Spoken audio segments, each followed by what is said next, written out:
mutum wanda Allah zai mishi inuwa da inuwan arshi, wanda zuciyarsa ya rataye da masallaci. In bai sallah a masallaci ba bai iya zama lafiya. Shi yasa yanzu da aka hana sallah a masallaci don kare wannan cutar, hankalin kowa ta shi. Duk wanda yake son sallah ya damu da sallah sai ya ji ba daɗi. A ce juma'a ta zo ta wuce ba kai juma'a ba, kuma ka karanta hadisin da manzo Allah ya ce mutumin da juma'a ɗaya, juma'a biyu, juma'a uku suka wuce ba uzuri, za a cire zuciyarsa a sanya shi a cikin zukatan munafikai, suka alayin munafikai. Amma inda larura ba da za a yi. Ire-iren wa'annan kaga ana sallah ko larura ya hana ka zuwa masallaci, sai ka kana cikin tashin hankali.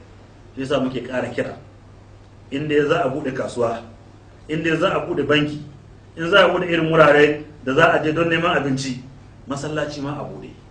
Sai dai a kiyaye dokokin, wurin cunkoso, wurin wanke hannu, wurin sanya mask a hanci, duk abin da ya kamata a yi a ba da dama. Lokacin da aka ce an buɗe ana zirga-zirgar nan, to sallah ma a samu a yi, ko Allah zai tausaya mana. Allah ka tausaya mana. Saboda haka rajulun qalbuhu mu'allaqun bil masajid, wanda zuciyarsa tana tafiya masallaci, in an yi sallah yana jiran sallah, yana cikin mutane bakwai da Allah zai musu inuwa da inuwan al'arshinsa.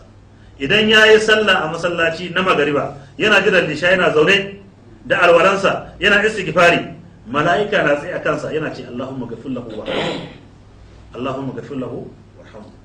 Allah ka gafarta mishi, Allah ka mishi rahama, Allah ka ji kanshi, saboda yana jiran sallah.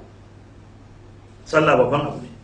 Kun ga yadda aka sanya mana tsoron COVID-19, aka sanya mana tsoron wannan coronavirus.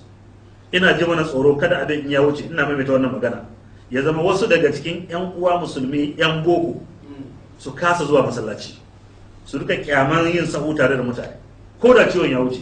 Dama mai neman kuka ne aka jefe shi da kashin mai gashin akuya, shi kenan kuma dama sallan a wurinsa yana yi ne dai kawai. To ballantana kuma an ce ga wani larura, in ana cikin cunkoso za a samu cutar, ko cutar ya wuce sai mun yi da gaske.